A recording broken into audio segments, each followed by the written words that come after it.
Представете фермата си и какво предлагате на пазара. Фермата ни е на земеделския производител Калоян Кънчев. Намира се в село Калековец. Разполагаме с 320 декара биологична ябълкова градина. Произвеждаме само ябълки, те са биосертифицирани.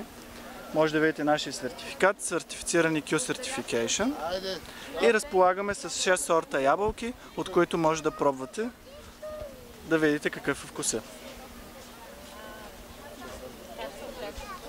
Ябълките се отглеждат изцяло по принципите на органичното земеделие, т.е. не използваме химични торения и химична защита.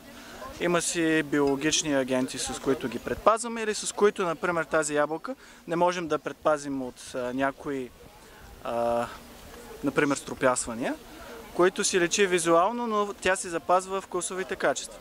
Това е по-неустойчив сорт, този златна превъзход. На по-устойчивите сортове и по биологичен начин успяваме да ги отгледаме на хубав вид. Не преядряват, но се използва биологично торене и предпазване от болести, например от червеите. Имаме специални уловки, които предпазваме от червеите. Като себестойност излиза малко по-скъпо от конвенционалната ябълка, която може да видите на пазара, но в рамките на 30 до 50% повече цена.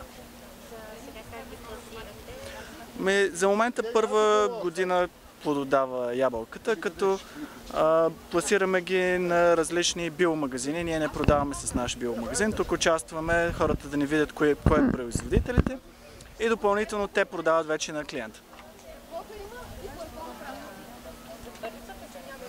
Ние участваме в Хранкоп изложенията. За първи път участваме в тази инициатива на община Пловдив и Министерството на земеделието. Това е бъдещето, производителя да се покаже продукцията, клиентът да си купи директно от производителя, а не да разчита на полска ябълка или египетски картоф.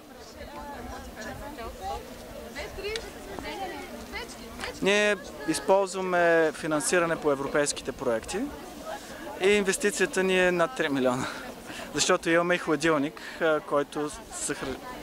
Не. Аз не съм земеделския производител. Земеделският производител в момента има проверка от Фонд Земеделие и трябва да е на терен.